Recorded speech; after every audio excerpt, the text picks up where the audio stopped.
بسم اللہ الرحمن الرحیم. میں نے آپ سب کو آج اس لیے دعوت دی کہ بڑی ڈسٹربنگ چیزیں ہوئی سعودی پاکستان جو سعودی ایمبیسی ہے دونوں ریاض میں اور جدہ میں، اور میں اب تک انفارچونیٹلی اتنا ٹائم نہیں تھا اور ڈومیسٹک چیزوں میں پڑا ہوا تھا، تو میں نے اتنی اس کے اوپر جتنی توجہ دینی چاہیے تھی میں نے نہیں دی ابھی تک. ہم نے حالانکہ شروع میں آ کے ہم نے گائیڈ لائنز بھی دیے منسٹری آف فارن افیئرز کہ ہم نے کیا کیا چیزیں کرنی ہیں اپنی جو اوورسیز پاکستانی جو ہم سمجھتے ہیں کہ ہماری سب سے بڑی طاقت ہے، جس کے اوپر پاکستان چل رہا ہے آج، جن کے ریمیٹنسز پہ ہمارا ملک اگر آج بینکرپٹ نہیں ہوا یا بیلی اپ نہیں ہوا تو ان کی ریمیٹنسز کی وجہ سے. اور دوسری چیز میں آپ کو بتاؤں کہ میرا بہت زیادہ ایکسپیرنس ہے ایز این اوورسیز پاکستانی. میں آج سے 50 سال پہلے جب انگلینڈ گیا تو ہمارا انگلینڈ میں جب میرا انٹریکشن ہوتا تھا پاکستان ایمبیسی سے، پاکستان ہائی کمیشن سے، تو مجھے بڑا ایک ایکسپیرنس ہے کہ وہاں اوورسیز پاکستانی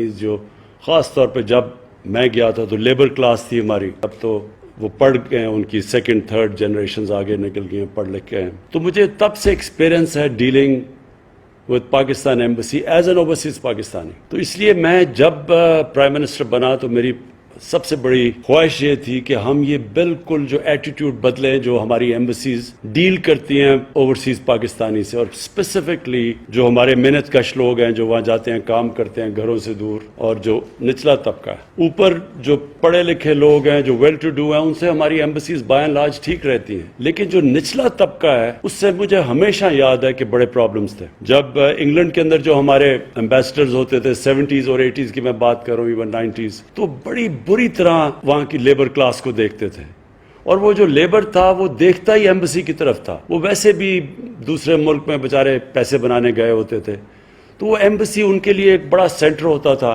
کہ وہ جائیں اور کوئی پرابلمز ہوں. لیکن مجھے یاد ہے کئی ایمبیسڈرز کی بہت بری ایٹیٹیوڈ ہوتی تھی، جس طرح وہ کلونیل ڈیز کے اندر جو ماسٹرز جس طرح ڈیل کرتے تھے اسی طرح کی ایٹیٹیوڈ تھی اپنے لیبر کے ساتھ. اب میں آپ کو بتاؤں کہ ہمارا یہ جو مجھے کمپلینٹس آنے شروع ہوئے سعودی عربیہ سے، ہماری جو وہاں لیبر کلاس ہے جو ہمارے محنت کش لوگ ہیں ان سے کمپلینٹس آنے شروع ہوئے کہ جی ایمبیسی بالکل ان رسپانسو ہے، وہ کر نہیں رہی. بل 1.5 سال سے شروع ہو گیا، اور اس کے بعد ایک دو انسیڈنٹ ہوئے. اس کے بعد میں نے پھر اپنے جو ہمارے پاکستانی ہیں جن سے میرا بڑا انٹریکشن رہا ہے، بلکہ زیادہ تر اوورسیز پاکستانی سے میرا انٹریکشن رہا ہے فنڈ ریزنگ کی وجہ سے اور اس سے پہلے کرکٹ کی وجہ سے، تو ان کو پھر میں نے پوچھا کہ پاکستان کی جو ایمبیسی ہے سعودی عربیہ میں اس کو مجھے فیڈ بیک دو. تو جو فیڈ بیک آیا وہ بڑا شاکنگ فیڈ بیک تھا کہ کوئی کیرلیسنس، کوئی پرواہ نہیں ان کو کوئی سروس نہیں کر رہا.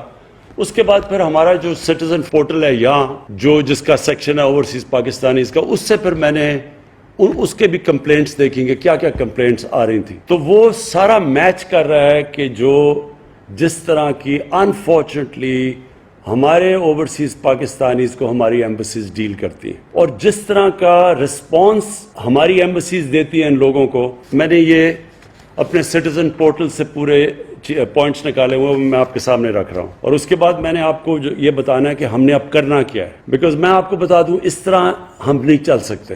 یہ جس طرح ہم اب چل رہے ہیں نا ہماری ایمبیسیز، یہ کوئی پرانا انگریزوں کا کلونیل سسٹم تو چل سکتا ہے، یہ موجودہ پاکستان کے اندر اس طرح کا سسٹم نہیں چل سکتا. ایمبیسیز کا کام سب سے بڑا اپنے لوگوں کو جو جدھر بڑی ڈائسپورا ہو اس کو سروس کرنا ہے، اور اس کے بعد جو کام ہے کہ ایک ملک جو اس وقت بڑے برے فائنینشیل حالات میں ہے، ان کی پوری کوشش ہونی چاہیے کہ ہمارے ملک میں کیا کام کر رہے ہیں وہ انویسٹمنٹ لانے کے لیے، فورن انویسٹمنٹ کے لیے کتنا وہ ایکٹیو ہے. کیونکہ وہ پرانے دن چلے گئے جب ہمارے وہاں انگلینڈ کے اندر جو ایمبیسڈر ہوتا تھا وہ انگریزوں سے مل کے بڑا خوش ہو جاتا تھا، کوئی وہ نہ لوگوں کو سروس کرتا تھا، نہ کبھی اس کو فکر تھی کہ اس ملک کو انویسٹمنٹ کی ضرورت ہے. اور میں یہ کہوں گا کہ ہندوستان کے اندر جو ان کی ایمبیسیز ہیں وہ بہت زیادہ پرو ایکٹیو ہیں ہندوستان کے اندر انویسٹمنٹ لانے کے لیے as opposed to Pakistani embassies.